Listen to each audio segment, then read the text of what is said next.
The day after I left, Reykjavik, I'd never been to England.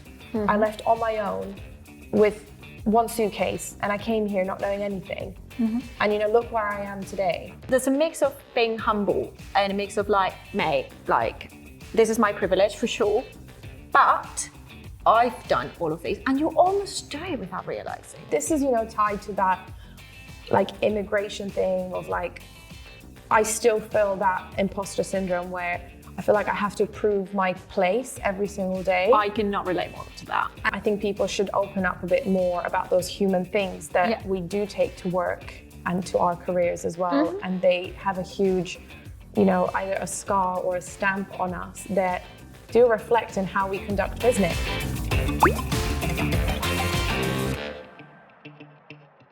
Hi everyone, this is another episode of The Yolk, and today I'm here with one of my closest friends, but also very, very, I would say, big weight or heavyweight, creator strategies. I don't even know how to say that.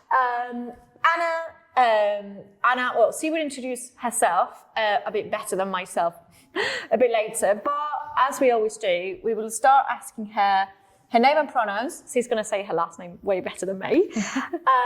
Age, if she feels comfortable with that. Where she's from, very interesting story here. And where does she live? One interesting fact, and how many languages do you speak? And it is going to be very, very interesting because I know that she speaks a lot of languages, has lived everywhere and traveled the world. So, on to you. Thank you. I'm really happy to be here, very excited. So my name is Anna Thorsdottir, which is the English version of the pronunciation. If you don't go with would be the actual Icelandic one? The Icelandic one would be Thorsdottir. Right, sounds but I don't make anyone say that. I don't make anyone say it like that. I'm very happy to say how old I am. I really don't mind. I think it's helpful for people as well. I'm 33, 34 next year.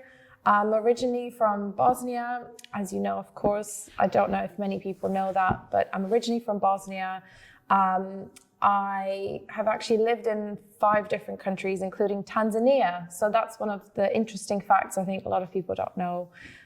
Something else people might not know about me is that I used to be a professional dancer. I didn't even know that. What? See, most people don't know this. I used to do professional Latino ballroom as well as hip hop in shopping malls in Iceland, which is so random. But that's why I love Latino music so much, I guess. Oh, one of my questions is going to be around that because obviously I know that you love Latino music and I am Hispanic. So we will chat about that bit. Sorry guys if I do this, I have the laptop here. Great, amazing. How many languages do you speak? So I would say 4, but you could even say 6 if you counted Serbian, Bosnian, and Croatian as 3 different languages, which in my personal opinion, they are not. It's the same language, guys. It's just a few different words. Yeah, but if you go to the Balkans, they will be adamant that these are different languages. So let's just say 4, which is English, Spanish, Icelandic, which is a bit rusty nowadays, and Serbo-Croatian. I love that. It's very map of the world, Serbo-Croatian. No. And Spanish, I know because I love your Colombian Spanish as a Spanish person. Natalia always laughs at my Colombian Spanish, which is quite different from the Spanish. No, it's so cute because when you see someone that it's not from that country, but they've learned a language with that accent, it's amazing. Because I just picked it up from the family, and it's the slang and the little funny nuances when you drag it out it's cool, like you're from Medellin or something. But yeah, I just roll with it. Oh, 100% you should. It's quite funny because Dan, as you know, my partner, has the same things with where my parents are from. Yeah. So he's picking up kind of little slang words and ways of saying things that I didn't even say myself. And I'm like, what? That's really cute. Anyway, amazing. So as we always do, we start with 3 fireside questions to break the ice and to get into what we're going to chat about. That I mean, they are completely unrelated to the topic. It's just to get to know a bit more the people that come here, not just on their professional basis, but on a more personal basis. So Yeah, shoot. obviously, I couldn't start with a different question now that a Spotify Wrapped has come out with what is your favorite song of this year and your favorite song in the world? Or you can give me a top 3. I think you're going to know what my answer is. I know. What? If anyone looks at my stories, they would have known that I had an obsession with Anita's Envolver song, but that was more because of the culture around the song, I think. I just became obsessed with like what she was doing with it, and then the sort of dance move that went viral, and the fact that she was, I might say this wrong, but she was the first ever Brazilian female singer to go #1 with that song. I think that is right. I don't know if it was #1 in the world or it was #1 somewhere for the first. So she reached this huge goal, and it was predominantly, I would say, because of social media. So I think it was really cool. It was a really cool moment, and I just listened to it on repeat. I think Spotify said I listened to it 42 times, which One is day. maybe not that bad. Not in one day. Although I wouldn't be No, surprised. it would be one day because 42 in a year. It's not that many. it's not that many. I would say. But yeah, I like that song. Yeah, if you like women, definitely check out the video because it is interesting. I would say It's quite raunchy. Yeah, it is intense. Let's put it that way. But she owns it. She's just like, don't care. No. I love her. Do you know what? Funny story on that. C came to Spain, as in we're London, went to Spain, and C was invited to this event to sing and to perform and to just be there, right? As an A-lister. And then, so the president of Madrid community, it would be like a county president, let's say, because Spain is organized like the States, so like with different like communities that are like nations within a nation, weird stuff. Anyway, the president of, who is a woman, of Madrid was there, and she got told as a joke that, yeah, this is, I can actually link every footage of these. There's, you can dance with this woman because he's the president of the community, because that's how we call it in Spanish, la comunidad, right? Yeah. And she thought, and this is not a joke, that she was the president of a Facebook community, like a fans community, and she twerked on her lap. And there is footage of Anita twerking on top of this massive right-wing politician on telly, and it's so good. And everyone was like, "What is going on here?" This is that's hilarious. So random, but just really, really, really funny and really good. But yeah, okay, perfect. So Anita Envolver, if you're looking to Google it in English, I guess. And then next will be, I know that you've worked in PR. Before getting into creative marketing. 8 years, yes. 8 years. So I love a phrase that you told me not that long ago that was, we are in PR, not in ER. And I absolutely adore that phrase. I use it now as my own, not as my own, I quote you always. But I would like to know, like, what is the craziest anecdote that you got from PR times? Like something that is like, this is bloody mental. What do you mean by anecdote? Or do you mean like something that happened or something that was said? Whatever you find is the most wild, like the wildest thing that you've experienced. Oh, you put me on the spot. Honestly, I can't think of like the wildest thing that was said. Well, okay, I can think of one.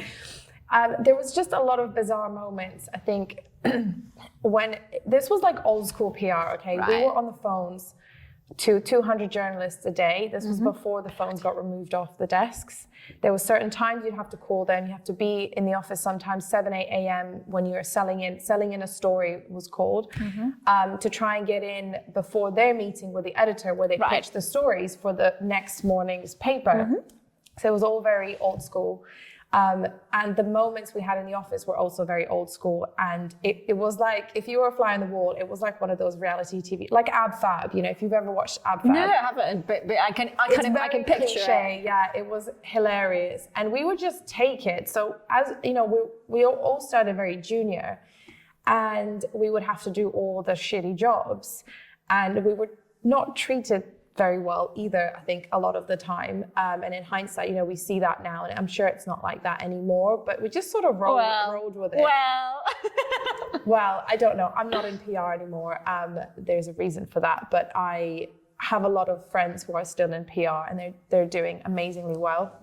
But it's a really tough environment to, like, I call it like grow up in. I grew up in it for a good amount of time, and I think I am leading into something here, but I'll give you an example of like these drama-filled moments where everything can be a bit chaotic and dramatic, and people don't really have a filter, and a lot of things are said in the office that probably shouldn't be said to others, especially juniors, members of staff. And I really hope it's not like this anymore. But there was a moment where I wrote a press release, but it was like a very short press release on a sort of fruit-shaped printout. This is really interesting. So it was supposed to go out to journalists, and as a fruit, say. Like. Well, it was like a fruit-shaped piece of paper, and then I wrote about that brand and product on it, which was to do with like a certain launch. I'm not going to name any names, just because it's irrelevant. It was a funny moment anyway. And one of my directors at the time was feeding back on what I was having printed and writing down.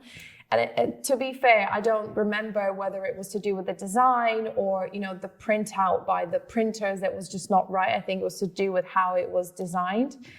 And, instead of feeding back very pragmatically and sort of diplomatically, she just took the piece of paper from me. She wrote with a pen, she just wrote all over it, WTF, and gave it back to me. Oh. So there was just these moments of just like, when I look back now, I'm like, how was that real? Like, how were people speaking to each other like this and treating each other like that? That's the thing. Like, I think it is good. And one of the main reasons why I wanted you here is to show people, because I know that a lot of my audience are students, marketing students, because I know that I get a lot of requests from you guys that I'm so sorry I cannot answer to all of them. But it's to show that we're here now, but our path has not been just within span as a rose path. Like, we've been there. We know the struggle. We know the hassle. We know all of that. And I knew that you would have good stories about that. We're going to chat about that. There was definitely a lot of hustle, tears in the toilets, midnight working days where we had to stick pieces of coverage with actual glue to pieces of paper. Like that's how old back school in the day. it was. I know. I remember that because I had a tiny sticking PR. Yeah, and I mean, imagine telling someone now you need to make 200 phone calls every single day between 8 a.m. and 11, and then again between 2 and 4. That's, you gotta say the same thing on the phone over and over. You're basically chasing journalists for, have you seen my email, checking if you're gonna run the story. Oh no. Like that was some proper hustle. No one really does that anymore. But I think something we have to remember and take from that is maybe if as a young student you're going into a career and you haven't experienced that kind of hustle, you're still going to have to hustle, but in a different way. And I think remembering those networking and interpersonal moments is really important, where you should really show up somewhere slightly earlier than you're told to, and just some kind of core principles of like respect, trust, and honesty, and that can carry you through your career. But I think respect is a big one, because there will be moments where you might have to bite your tongue and really think about what you say and not have too much mouth diarrhea. I think that for me was like a learning process, a huge learning process, especially being someone who's very open. And also I know you probably will talk about being an immigrant, being different and fitting into especially a British culture, which is quite filtered. Yeah. So do you know what? I was watching Love Actually this weekend, and we fell asleep. Or I don't know what we were doing, but we were finishing it yesterday, and it was. I mean, I'm assuming that you watched Love Actually. I'm assuming that I have seen it. Yeah, everyone's watched Very Love Actually. Cheesy, but I haven't watched it. Of course, but it's like classic Christmas, right? Yeah. And on that, Dan and I were saying that, oh my God, there's so many things that like in hindsight, like you see that this is like 20 years ago. You cannot say these things anymore. Like this is just not all right. And again, we're not saying that Anna's gone through, and I've gone through as well, is right, which is saying that this has been our journey, and fitting in this culture that is, is very British, for the good and for the bad, is sometimes interesting. I wouldn't say just complicated or difficult. Challenging. It's challenging. And exactly. it takes years, I think, to adapt and prove yourself way more in than a way. other people. I think we're going to chat about that. I think you wanted to talk about that a bit later. I know, yeah. So, which leads me to my fireside question, not so fireside question anymore, but because I know that you've traveled a lot, or you've lived in many different places, but you've also traveled a lot. So what would be like a highlight, like a place that you need to visit? Like, this is where you should be going. Now you're going to tell me Colombia. I mean, it really depends what you're into, but I would say Colombia is one of the most underrated places ever, because if you look around, they don't really market or advertise.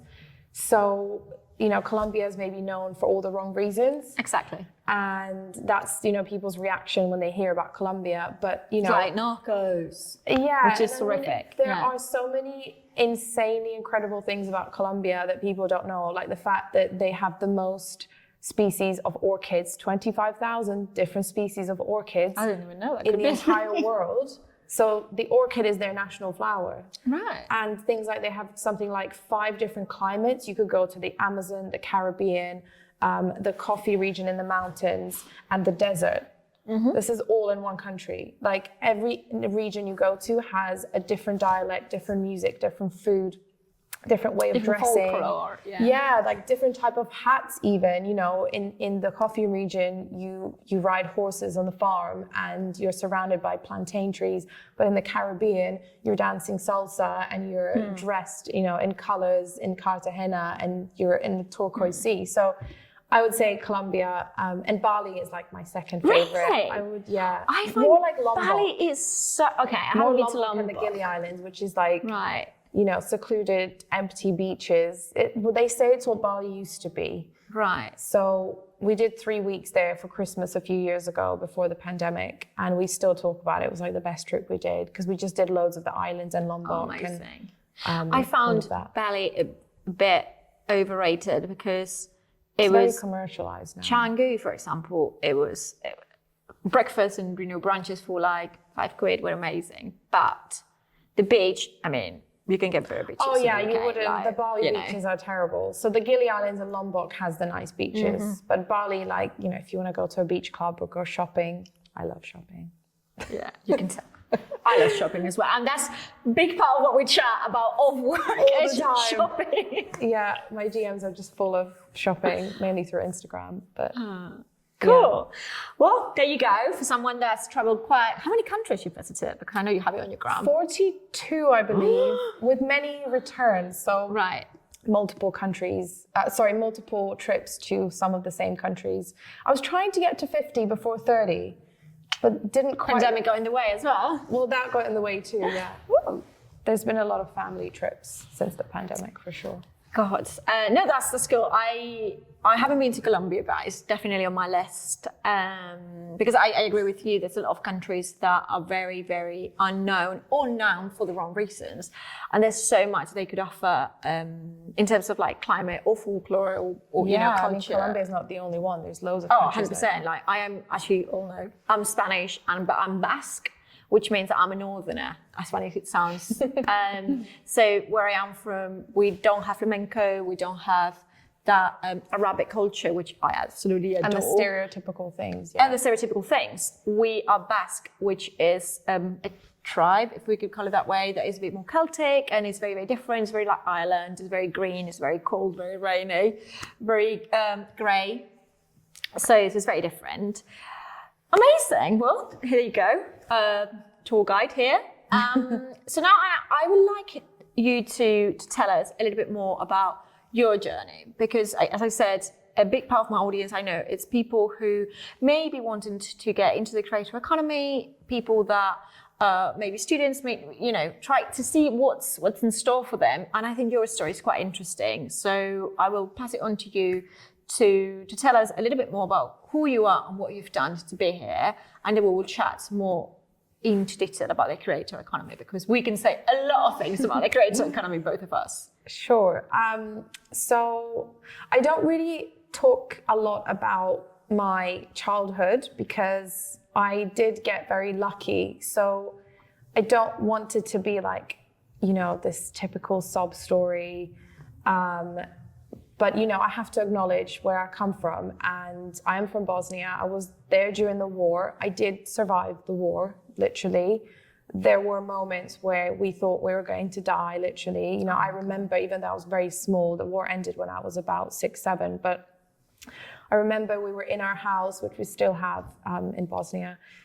We were sleeping in the middle of the house, and I just remember being confused, thinking, why are we kind of like sleeping in the bed, in the middle of the house on the floor? And my mum and my aunt and my grandma were saying, oh, it's because we're playing, a sleepover or whatever. Oh. So, and I remember the radio was in the other room, but obviously now I know it was because the radio would say, the sirens would go off. The radio would say the town is potentially being bombed. Attacked. So if you sleep in the middle of the house, and if the house gets bombed, the structure of the house is made so that it would fall apart around, so you're safest in the middle. So I remember the radio. I remember there was no electricity a lot of the times. I remember being in a shelter in our street when my mom took me out and went back to our house, and we stayed in the basement. We were kind of refugees in Serbia at one point. My mom was a single mother. So it was quite a difficult upbringing, but when I was in it, I didn't really know what was going on. Mm-hmm. So it's more about, when you get older and you reflect on your childhood. It's the acknowledgement as you get older, I guess, like that. It's like, wow. Yeah, 100%. And, I would have really heavy conversations with my grandpa, who's passed away now, and my grandma. He was in the war on the front lines while we were at home. So we didn't even know if he was okay or not. We were just the women alone at home. And technology at that time was not very developed, and I'm assuming that specifically in the Balkans nothing. At that time, it was probably a bit more behind. It was just very basic, like, we might get a phone call every few weeks or something to just hear from whether he was okay or not. So that was, that was an interesting time, obviously very traumatic, very different to my life now. Mm-hmm. And then, by a stroke of luck, my mum married my Icelandic stepdad, who she was working with in a humanitarian agency at the time. Oh. So he still works for the Red Cross, which is the reason why we lived in Tanzania for 4 years, because we built the Red Cross office there. But he came to help the refugees and to rebuild the houses and the farms and everything that was destroyed during the war. So that's how they met. She was his translator. She was one of very few people who spoke English. Make a very long story short, we ended up going to Tanzania and then to Iceland, where I finished high school. And then I went to university in London. And this was when uni was... It's a big change, I'm assuming, not only culturally, but personally and emotionally. Changes. Yeah, and obviously I remember leaving Bosnia, it was like the most traumatic thing ever, because I didn't know where I was going. You're telling a kid, like, you're going to live in Africa, you're leaving all your friends behind. Like, what the fuck? Because you were in Iceland before. Why would you do that to me? You were in Iceland and then you went to Tanzania. No, Tanzania first. Right. God. So, but honestly, it was the best thing that ever happened to me, because I still look back at that time in Tanzania as the best time of my life. I know, I've heard you say it. Yeah, and I lived next to a beach, and I was, in uniform all day, going to school. It was a bit crazy as well, in the sense that we all had our own personal driver. We had like cooks and cleaners and everything like that as like part of the household, because it was just the done thing there. We lived in like gated compounds for security, went to a private school, which is why I don't talk too much about my childhood, because I don't know, it's not a guilt, but it's almost like I feel very humble by everything that's happened and very lucky. So I feel like a stroke of luck led me into, a private school, which was a huge difference from... And something that maybe in Europe, we would associate with very, very high class and very, something that it would not be at our doorstep anyway. It was like, it would be like a family thing that you just, you come from money, you go to private school, it's very English as well, or But these international private schools are also very different, and they're just incredible the way they run their curriculum. And I was part of the International Baccalaureate. So when I came to uni here, I noticed I was way more prepared than any of the kids I was with because of the International Baccalaureate. And I can see now how the school system is broken because I can compare the two and I can see how good that was. I don't know what they teach in private schools here. I'm not saying that they're all good in that way, but the International Baccalaureate was incredible for me and my growth and my education and my confidence as a person as well because of the way they do their grading and everything.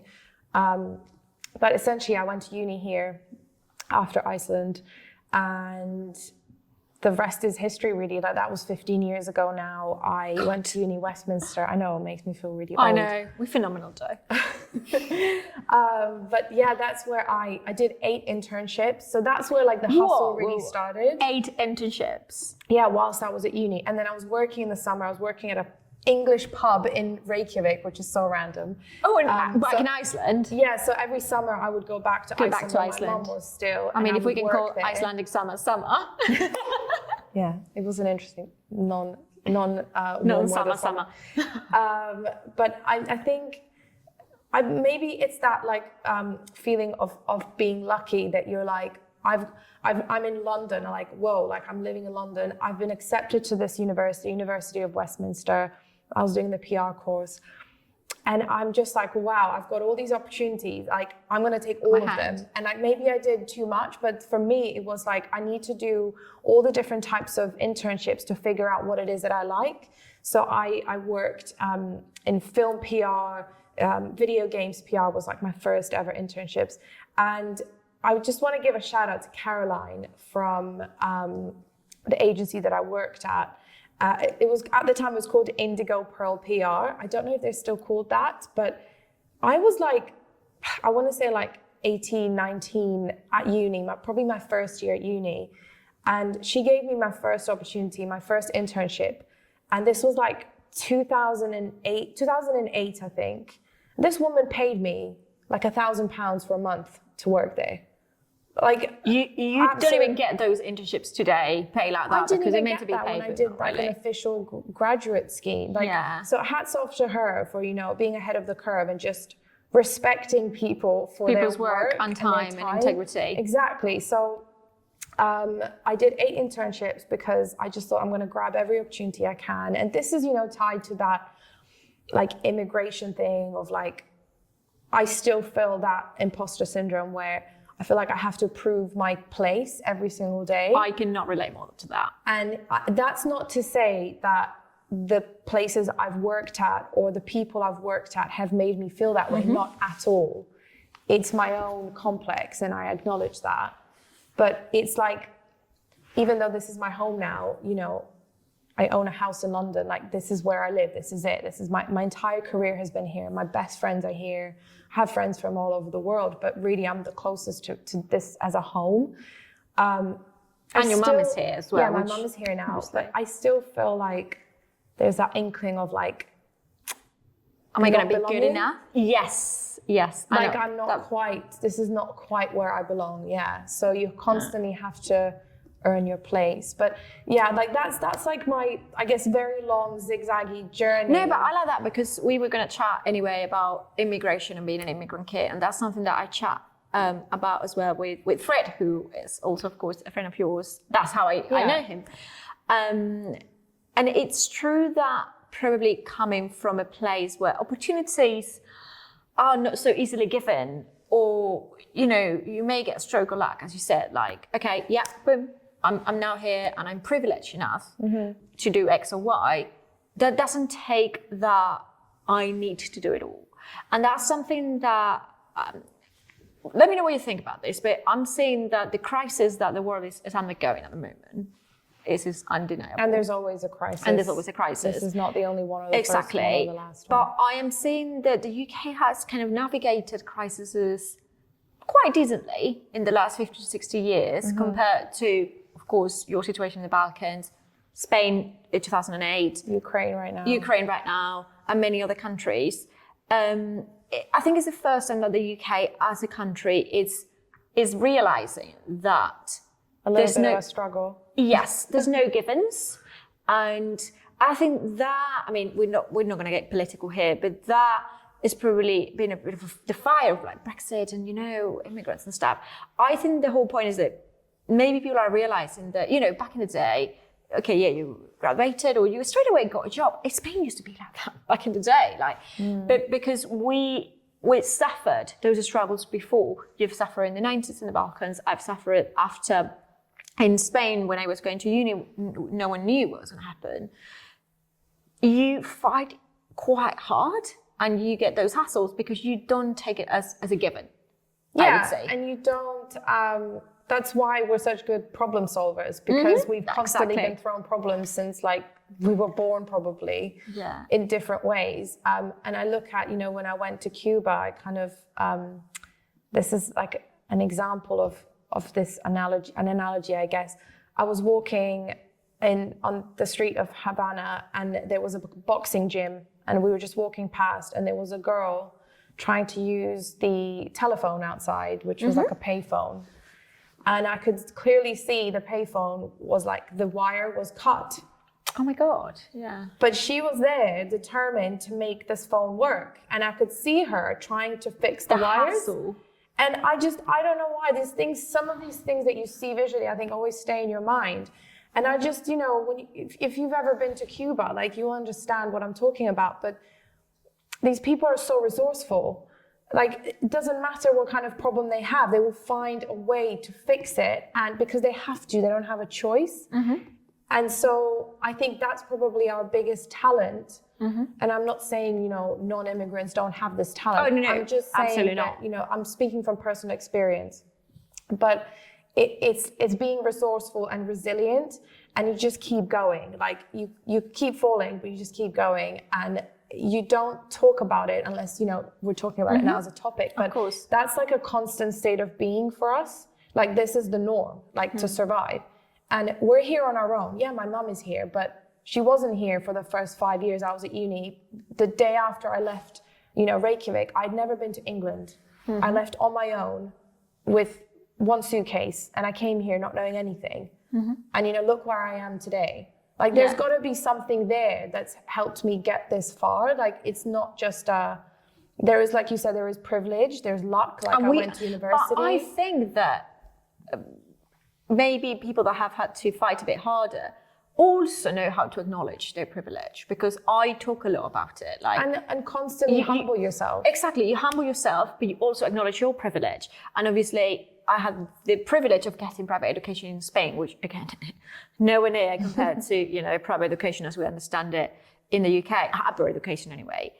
But of course I was, because of my grades, because I got a scholarship. That's something I've never talked about, but I got a scholarship because my grades were really good and blah, blah, blah. But I acknowledge that. Yeah, I never talk about it.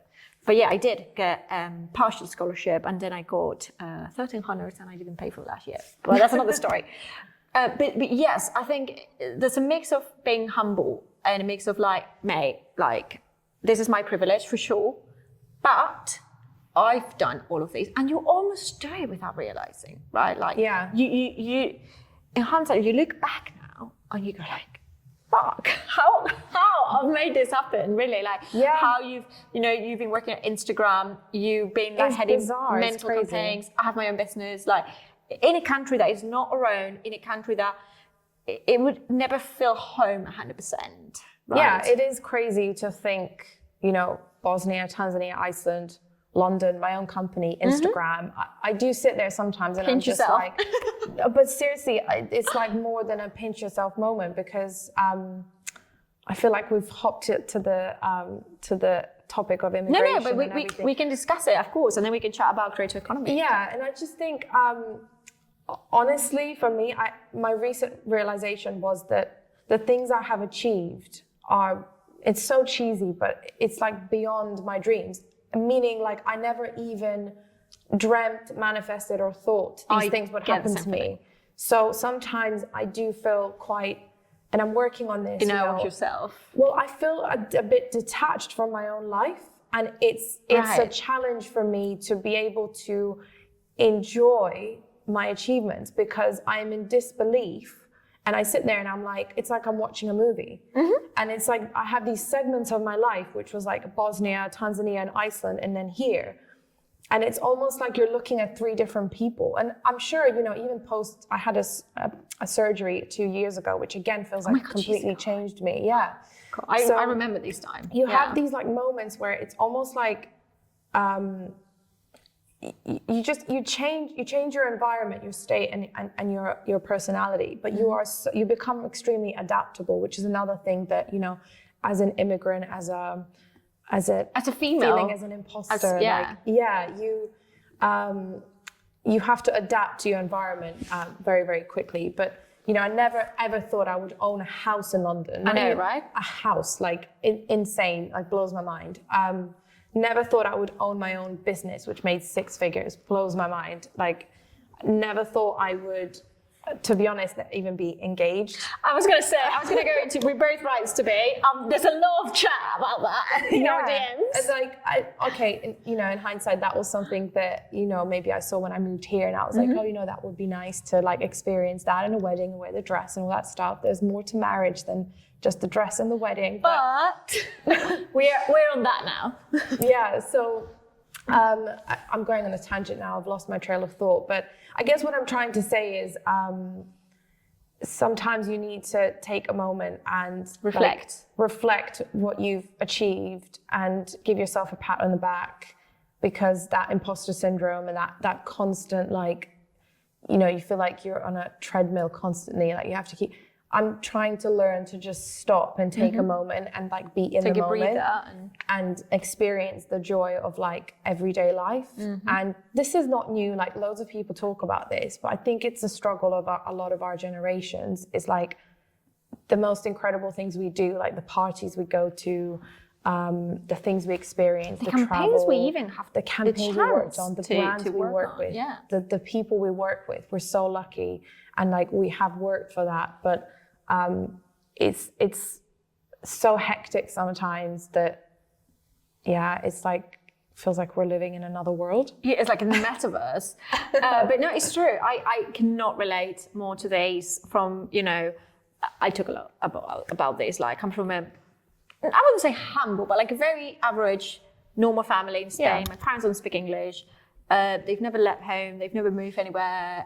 I would say the first in my family to go to uni that is not like related to like distant cousins and stuff. I was the first one to finish uni in my family. I've just realised. There we go. So those things are a bit sometimes like, when we meet new people, and it's like, oh, what do you do? And it's like, oh, I'm a business owner.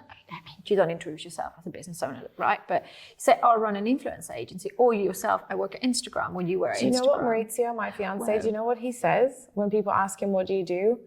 He says, I work for a lettings agency. And I always correct him. I'm like, Is no, that true? You own a lettings agency. You are the commercial director and founder of a lettings agency. But I see Mauricio being humble, because he's a humble person. He's very humble. Yeah. But that's the other thing, is like, he has done so well from nothing. Like, he used to work at a butcher's in Brixton Market when he first moved here. So there is that element of like, crazy hustle, which I think some of my friends will never understand. Experience, at least. Because they've had a very average life in London and they're extremely lucky. And I don't hold that against them, but I also don't have certain conversations with them that I maybe have with you, because I just don't think they really get it. And so I love them in a different way, and we talk about different things. And I learn from them in a different way. Like, there are certain financial and lifestyle lessons that I've learned from them, which I would have never known because I don't come from that privileged background. And so I'm grateful for the things that I learned from them and their parents, things about, investment, properties, pensions. We never talked about that. My mum doesn't know. No, I'm teaching my mum now. Oh, my parents at age 55. Absolutely, bless them, like clueless on these. Yeah, I am we an didn't alien. learn from them. We 100%. had to find those pieces of information and utilize them for our success and to create the next generational wealth that we didn't between have. us, like, how many times we've spoken like to each other about like a very honest chat about like, what do we do with this money? Anna and I have talked about money a lot, not in a I kind of love talking about money. flamboyant People way. need to break the stigma because 100%. talking about money is so helpful to other people. And there is a stigma about it in the UK. I think people don't like talking about money. I think everywhere. It's the same in Spain and probably it's the same in Bosnia. But it's so interesting, and I love hearing you because, of course, people must be so bothered of hearing me. But I really wanted to bring you here for this specific reason, because I know that your story is very inspiring, not in a very like wishy-washy thing, like, oh yeah, this is super cool. No, like very realistic approach to privilege acknowledgement, but also humbling and inspiring, which is what I find, at least personally, are the most inspiring stories and the stories worth telling. Because those are the stories that's like, look, we're not talking about someone who, became a mega superstar or a mega multimillionaire. We're talking about someone with, humble background, normal background. A bit more relatable for sure. Exactly. And I think anyone can do relatability it. is important. It's about grabbing those opportunities and running with them. Exactly. 100%. That was deep. Hopefully no, super interesting. It's been one of my favorite chats because it's been very honest. And I received a message this morning from an old colleague of mine saying that she really loved how honest and brutally honest, she used that word, brutally honest, I was on everything I said. Yeah. And that for me, I know that you're exactly the same. Yeah. So I really wanted to, break that stigma around female immigrant empowerment and also being an immigrant, which again, that doesn't mean that we understand everyone's struggles, because Anna and I would never understand what a black woman would go through, or Everyone what is a transgender different. woman or man would go through. But we have our own as well, and I think it's important that we give visibility to, of course, I would never understand what it is to be in a war zone. In the same way that I guess someone would never understand what it is to come from a family that, not that my family didn't champion me, but, family that would never encourage me to do what I'm doing now. And it's still a fight within my family. I mean, I'm probably oversharing here, but it's still a stigma and a fight within my family, my lifestyle choice. I mean, and I'm not having a very crazy lifestyle choice at all, but Yeah. I still need to fight within my family my right to be an entrepreneur, my right to be an immigrant, my right to be a self-driven person. And many people are having, those private struggles and fights, whether it's with their family or with themselves, or, something to do with growing their business.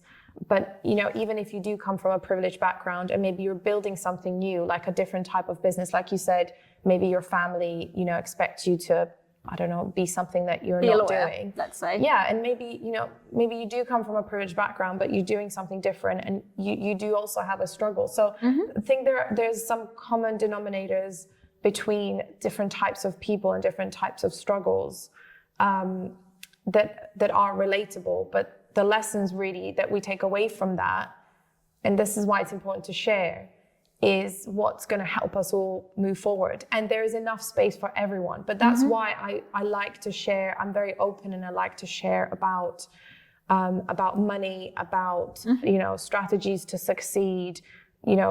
I talk about relationships as well. Obviously, certain things are private, but I do talk about friendships and relationships, marriage, relationships with your parents. I think people should open up a bit more about those human things that we do take to work and to our careers as well. And they have a huge, either a scar or a stamp on us that do reflect in how we conduct business. Yeah. On that, because obviously we're not going to have time to chat a lot about the creator economy, but again, we could chat another time about that. But something that I tell our clients all the time, or people that, are interested in the industry, is that creators are people, right? And you've worked directly with creators a lot at Instagram, but in many other occasions as well, not just at Instagram, because Anna is ex-Mediacom. We've worked together on big campaigns like Stereo, for example. Yeah. And people forget that in the same way that ourselves as marketeers or people that are in the background take our personal struggles to work in a certain way, creators also take those struggles. And I think it's important that we demystify that thing that, they should be doing, this is their job and blah, blah, blah, and it's 100% with you. Like, if you pay, you should be getting what you paid for. But I think we need to be a bit more human. I was having a conversation this morning about auto-generated AI like text and these images that are now floated the internet. I don't know if you've seen them. Everyone's posting them at the moment. And it's quite interesting that people are sometimes forgetting the humanity of the creator economy. What's your take on that? What do you think after working with creators on Instagram, which is probably a role that people are not used to see that much? Yeah, we obviously at Instagram and Meta, my role was to predominantly market to creators. So we worked with managed partners, managed creators directly. So it was kind of like a B2B exchange and relationship. I completely agree. I think this has been like a pain point throughout ever since this industry became an official industry. And I think some of the things that campaign managers are getting right and some are getting wrong is, and I've always said this for years from the beginning, to treat them as a partner, collaborator, and not just a performance marketing, channel, digit, whatever. Yeah, so I think that's the one thing that, we're doing right, but also some are doing it very wrong. So the things that I would say the industry is doing right, you've also got all the opposites that people are still doing very wrong. So treating them as partners is number one thing, right? So collaborating with them and respecting the reason why you chose them in the first place, which is essentially you're hiring their creative brain and their creative space for. I was going to say, and space. It's not only about the audience, but it's also the creative muscle they have. Yeah, and you're hiring that for your own gain. Like that's what it is. It's an exchange of services. And then I'm just thinking, your question was originally about, treating them as humans. No, but I really like because those it's about partnering together. Exactly, those stakes are very interesting, and it's interesting to also have them from a platform perspective, because we're very used to, in the creator economy, talk from an agency perspective that doesn't represent talent, like The Good Egg, from talent managers, from the brands, but it's interesting to see it from the actual platform. It's like, hey, we're here. We're doing this work. It may not be as seen as all their stakeholders' work, maybe, but it's there and it's an important and crucial piece. So if it would be, I love that we touched so much about how you got here. And as you know, as I mentioned, Anna has been leading in the past Mediacom influencer marketing strategies and activations and everything in between. She's been in the creators team at Instagram. She's been at Tagger. She's been in many, many different places as a consultant individually. So what would be 3 kind of recommendations that you would tell to people wanting to work in the creator economy and or that people that may already be within the creator economy? Yeah, I would say for me, it's the principles that I've had from the very beginning, which is to treat the creators, like I said, as partners and collaborators, to not just tell them what to do, but collaborate with them in the best way you possibly can. Pay them fairly. So we are so vocal about this as well. Yeah, this is something that, again, I've been advocating from the very beginning. There were situations where we had a certain budget and the creator would quote their work, and I thought that they were underquoting, and I would go back and say, no, I'm going to pay you this much more because I'm paying these other people for the same work. I'm going to give you more. And especially probably with communities that are traditionally more oppressed, and people may think that their value is not as high as it should. Yeah, and I think there will be some creators out there underpricing themselves. We should still pay them fairly. There's obviously negotiations, that's like a natural part of the job where someone might overcharge, and you may have a discussion about your budget not being able to meet the demand for that, expectations. Yeah. And this is where those relationships really come in, because when you do have very small budgets, when you have good relationships and you have good work and interesting work, and when you yeah, and then like, you know, creators will work with you if they like working with you. It's that simple. Like all the old school stuff still remains, you know, even though we're working in a completely new world. I think principles always need to remain the same. And the third thing I would say is take risks and push yourself a little bit. So whether you're new coming into the industry or if you're a brand, maybe still, and I'm kind of shocked this is still going on, but there's still brands that are not quite dipping their toes into the industry. I find it mental. Yeah, which is just, it's crazy. But, you know, we don't have time for those. So we don't talk about them because we're too busy. We're too busy. All the work. Yeah, making it work. And taking, you know, all the budgets from the ones that are seriously investing in the space. So I would say, collaborate and partner with the creators. Don't just dictate, but collaborate. Agreed. Pay fairly and be fair and honest, and be brave and take risks. So all high those risk, classic high principles, reward, like yeah, nothing new, but I think those things are what's carried me throughout my career. They are worth it works. sharing again, because sometimes they get a bit naive and people go like, yeah, well, whatever. But no, they are actually the right thing to do. And I completely agree with those three. Amazing. I think it's been so great hearing you, because you have such a presence, I would say. Thank you. Talking. No, it's so great, both on a personal level, but also on a professional level, that shows that you can be a senior person, a C-level person in your industry. I feel like a dinosaur already, to be honest. Babe.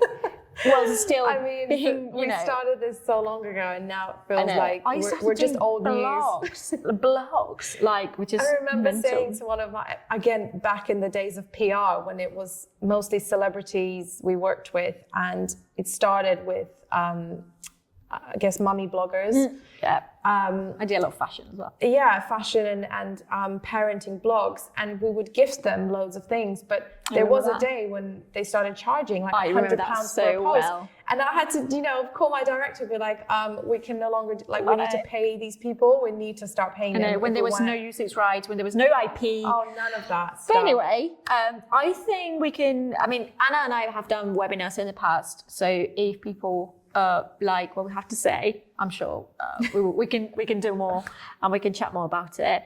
No, phenomenal, amazing chat. And I would like to close with a question that I always ask everyone, which is a bit very light-hearted and no very deep, but is, how do you like your eggs? Because we are at the Yolk.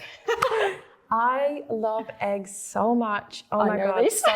So the canteen at Meta have this amazing breakfast buffet. That she used to take photos of and send them to me all the time. Literally. So every morning I have scrambled eggs for breakfast, and I love, I would say my breakfast of choice is not just eggs, but scrambled eggs. And this might sound a bit gross, but when they ask you how do you like your, I like mine slightly wet. This is very important. This same. If they're we don't dry, want an omelette in pieces. It's like sickly. I can't have them too dry. So there's that fine line. I still haven't mastered this at home. There's a fine line between when you take it off. I've mastered it, so I will invite you for brunch one day. Okay, good. Scrambled eggs. Amazing scrambled eggs. I think scrambled eggs. I should do a ranking of what are the choices? But I think so far scrambled eggs are top Has it one. been the top? I think so. Okay. Yeah, I think we got a few poached. A few poached. A few avocado toast with poached eggs. And I was like, here we go, bougie. But I think scrambled eggs take the lead. Yeah. Well, Anna, thank you so much. Give me a hand. Thank you. It was so nice and having you. And I really do hope that this inspires a lot of people, to be brave in whatever part of your journey. And honest. And honest, of course. Thank you so much.